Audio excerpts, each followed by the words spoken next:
Alright, hello. Welcome to the unboxing of a Martin Logan Vanquish speaker. This is their top-of-the-line in-ceiling speaker. I actually really like this particular speaker. It has one of their folded motion tweeters. Has, I believe, a 6-inch, maybe 8-inch mid. 2 tweeters and one of their folded motion drivers. Since I'm an installer, I am using my drywall saw to open this box. Please don't judge me.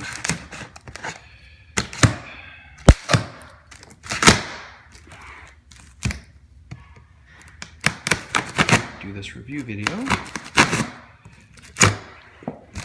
we go. So, for relation, by the way, if you do choose to buy one of these speakers, that's the drywall saw. There's about a 6-inch blade on it. This box is huge. So you're going to open up this speaker. If you're installing this yourself, you will need to keep a few things in mind. So when you first open the box, you're going to see the template. This is what you're going to be. Actually, here's the instructions. Pause the video if you want to read them.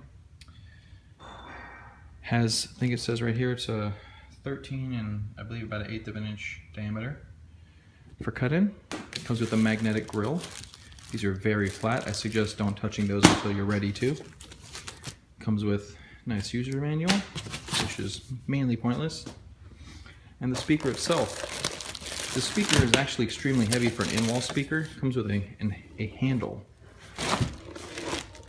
So you can actually handle the speaker. It was very well packaged in a very robust foam enclosure for, I guess I could call it packaging, but it's basically an enclosure. It's really neat. So, nothing crazy to unboxing this part of it. Kind of hard holding the camera, but let's rip it apart. Just plastic. There you go.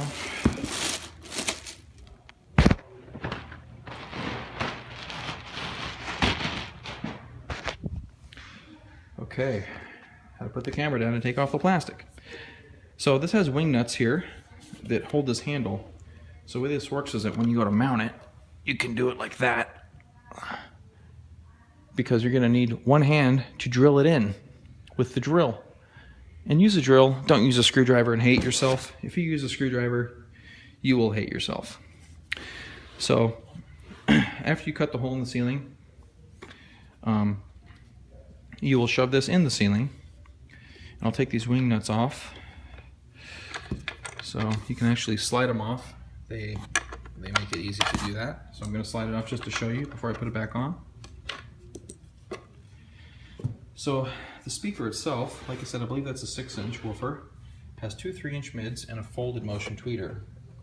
This folded motion tweeter is a less expensive form of a ribbon tweeter, for lack of a better term.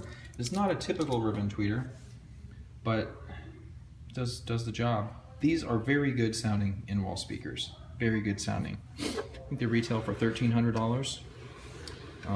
I typically don't sell them for that, but that's what they retail for. Now each of these speakers comes with 2 switches.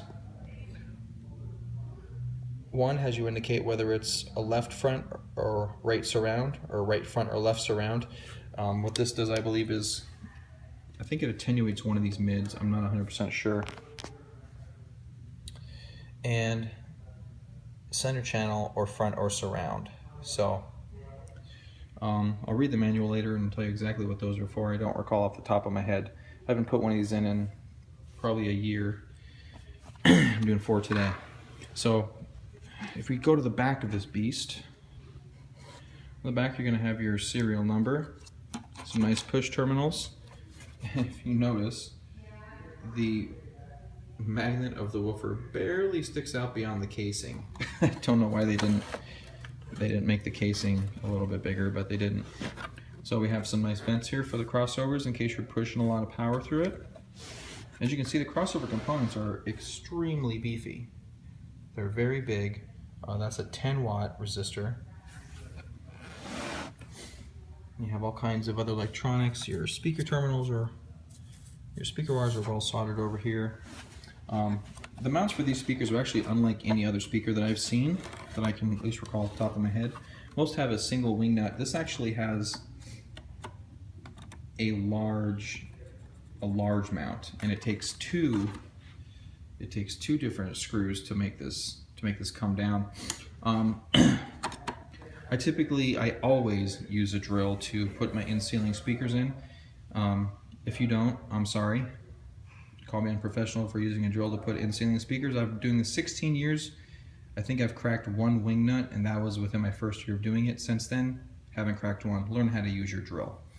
So the threads on these bolts are very fine. It's going to take a lot of screwing with your screwdriver to get them to go in. It's one of the reasons why I use a drill. So when you do that, you're gonna kind of want to walk it down. You're gonna want to do left, right, left, right. I can usually do it in about 3 passes, sometimes 2, depending how aggressive I get. This does have this really cool spring. I mean, it's just like a tension cord is what it is. It has a tension cord that helps pull this up. I mean, they really did think of installation when they put this speaker together, because it is a very large speaker, and I'm not a large guy. This thing is heavy. For me to hold this up, I have to take a break between each speaker. It does have this nice spring. I believe this just goes around the 3 tabs. I believe if I pull on one, you can kind of see the other one move. But see, if I remove it, the thing just falls down. It does a good job of holding it up out of your way, just like that. And if you notice, when you release this, you see how it drops down? But then when you put it on, watch, it's actually gonna turn into the speaker to help you with actually getting it into the ceiling. And then see, watch, I'll let this go, it'll fall out and then drop. See? It goes out and drops, doesn't just drop. So it actually leans back, which really helps you get it in the ceiling. One thing I've noticed when installing these speakers in the past is that when you cut your hole in the ceiling, you need to be aware of where these terminals are. Because the speaker is so large, you have to hold it and put the wires in and then put the speaker up. Occasionally, if you cut your wire too short coming out of the ceiling, or if you already have a short wire coming out of the ceiling, it's going to be really, really hard to get the speaker and the wires mounted in the terminals. So that's it for the unboxing of this speaker, and a few installation tips there. Nothing critical though.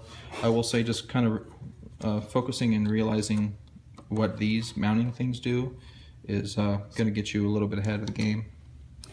As far as the grills go, for those of you that haven't seen it, the newer speakers, these included, actually have magnetic mounting. So you no longer push the speaker in this little abstract groove that the second you warp your grill isn't going to work. This literally just snaps on. Gives it a nice flush look. I actually have more of these installed in the ceiling. I can show you what it looks like. So this is what they look like installed into a soffit in the living room. So next video, I think the next section is going to be me cutting holes in the ceiling.